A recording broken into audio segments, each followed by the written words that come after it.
नमस्कार और स्वागत है आप सभी का हमारे चैनल डार्क नाइट हॉन्टेड पर, जहां हम सुनाते हैं दिल दहला देने वाली कहानियां।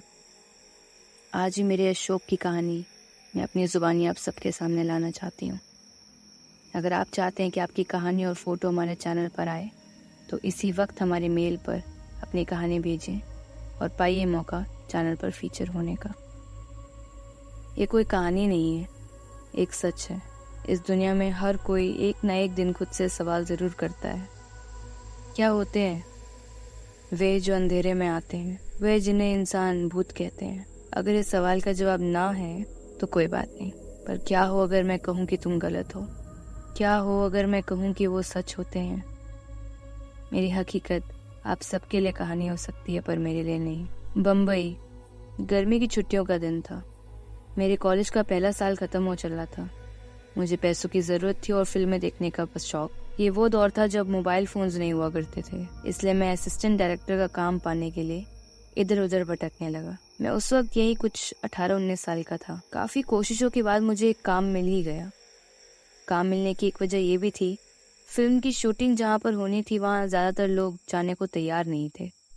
वो एक हॉरर फिल्म थी जिसकी शूटिंग मुकेश मिल्स में होनी थी। कहते हैं कि ब्रिटिशर्स ने इस मिल को 1870 में स्थापित किया, लेकिन 1970 में यहाँ इस मिल में आग लग गई। कारण क्या था ये किसी को सही से पता नहीं। कुछ कहते हैं कि शॉर्ट सर्किट हुआ, कुछ ना जाने क्या क्या। वो मिल बहुत ही बुरी तरह से आग में झुलस गया था। 2 साल बाद उस मिल को फिर से ठीक करके खोला गया, लेकिन कुछ साल बाद वहाँ फिर से एक भयानक आग लग गई। आग की लपट इतनी तेज थी कि वहाँ की हर एक चीज़ जल कर राख हो गई। उसके बाद वो जली हुई डरावनी जगह पूरी तरह से बंद हो गई। वहाँ लोगों ने जाना भी छोड़ दिया। कुछ सालों बाद उस जगह पर फिल्मों की शूटिंग होने लगी, हॉरर फिल्म की शूटिंग। शूटिंग के दौरान वहाँ अजीब अजीब चीज़ें होने लगी, जिसकी वजह से लोगों ने वहाँ जाना बहुत ही कम कर दिया। पहले दिन जब मैं रात के अंधेरे में शूटिंग पर पहुंचा तो मैंने जाना कि वो जगह बहुत ही बड़ी थी। शहर में होते हुए भी उसके आसपास कोई घर नहीं था, और एक दो जो था तो भी उस वक्त उसमें लोग नहीं रहते थे। मेन गेट से अंदर घुसा तो वहाँ खामोशी इस कदर छाई हुई थी कि जैसे अब तक कोई आया ही ना हो। क्रू मेंबर्स की इतनी भीड़ में भी किसी को कुछ भी न बोलता देखकर मुझ में एक हल्की सी सिरन उठी। लेकिन फिर मुझे चला कि टेस्टिंग शॉट लिया जा रहा है, इसलिए सब शांत थे। तब जाके मुझे राहत मिली। शूटिंग शुरू हुई रात के 1:30 बजे।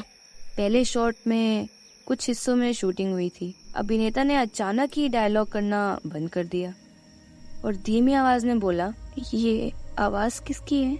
जैसे कोई किसी को बुला रहा हो। हर कोई एक दूसरे को देखने लगा, लेकिन किसी को कुछ भी सुनाई नहीं दिया। इसलिए दूसरा शॉट लेने के लिए तैयारी शुरू की गई। लेकिन फिर से वो अभिनेता रुकते हुए बोला, कौन मेरे साथ मजाक कर रहा है? मुझे ये बिल्कुल भी अच्छा नहीं लग रहा। डायरेक्टर, ये जो कोई भी है उसे बोलो कि ये करना बंद करे, वरना वरना वरना मुझे ये फिल्म छोड़नी पड़ेगी। वहाँ बातें होने लगी कि उस अभिनेता की मानसिक स्थिति सही नहीं है, क्योंकि दोबारा से उस आवाज को उसके अलावा और किसी ने नहीं सुना। उस अभिनेता की इलाज के लिए उसे किसी साइकेट्रिस्ट के पास भेजा गया, लेकिन सच तो ये था कि उसके अलावा मैंने भी वो बात सुनी थी, लेकिन मैंने इसलिए कुछ नहीं बोला ताकि लोग मुझे पागल ना समझे। देखा जाए तो अगले दिन अभिनेता को कास्ट किया गया, एक दूसरे अभिनेता को। मैं उस रोज थोड़ा जल्दी पहुंच। शूटिंग अगली रात 10 बजे ही शुरू हो गई और रात के 2 बजते काम खत्म भी हो गया। अंधेरा अपनी चरम पर था। मैं और क्रू मेंबर का एक लड़का, हम दोनों साथ में सेट पर कुछ सामान लेने गए। आगे बढ़े, मैं सामान उठाकर जाने के लिए मुड़ा तो लड़का गायब हो गया। उसे इधर उधर ढूंढा, पर काफी देर तक ढूंढने के बाद भी वो मुझे नहीं मिला। परेशान होकर अपनी जेब से एक सिगरेट निकाली और वहाँ मौजूद उस बड़े से पेड़ के पास बैठकर उसे पीने लगा। तभी मेरे पीछे से एक आवाज आई, अब और कितनी बार इस जगह को जलाओगे? 2 बार तो पहले ही जला चुके हो। मैं मुड़ा और आदमी को इधर उधर देखने लगा। अंधेरा इतना ज्यादा था कि कुछ भी दिखाई नहीं दे रहा। मैंने जब जेब रखी माचिस को फिर से जलाया, अचानक एक जोरदार हवा चली और माचिस पूछ गई। एकाएक मेरे पीछे से एक आवाज आई, समझ नहीं आया तुझे? ये तेरी नहीं मेरी जगह है, यहाँ रहना है तो मेरे हिसाब से रहना होगा। उसकी अजीब सी आवाज ने मेरे सीने की धड़कनों को बढ़ा दी और मैं तेजी से उस ओर भागा जहाँ सारे लोग बैठे थे। वहाँ पहुंचा तो मुझे कोई भी नहीं मिला सिवाय उस काली राख के जो दशकों से वहाँ मौजूद थी। गिरता पड़ता दीवार लांघकर मैं बाहर निकल गया। मुझे कई जगह चोट भी लग गई। अगली शाम अपने प्रोडक्शन हाउस गया ताकि अपनी पेमेंट ले सकूं। सब मेरी बात को सुनकर हंसने लगे और हंसते हुए एक नए इंसान ने कहा, कहीं तू भी एक्टर की तरह पागल तो नहीं हो गया है, या तूने हमें बेवकूफ समझ कर रखा है? जब शूटिंग पर कोई गया ही नहीं, जब फिल्म ही ठंडे बस्ते में चली गई, तो तू वहाँ अकेले शूटिंग करने क्या गया था भाई, जो प्रोडक्शन हाउस में पैसे मांगने आ गया? अभी मैंने जो सुना मुझे उस बात पर बिल्कुल भी विश्वास नहीं हुआ। मैं वहाँ से घर को लौट गया और हर किसी से बात करने की कोशिश करी। जवाब सिर्फ एक ही मिला कि उस दिन मुकेश मिल्स में कोई शूटिंग हुई ही नहीं थी। उस दिन मेरे साथ जो कुछ भी हुआ, मैंने इस घटना का जिक्र कहीं भी नहीं किया।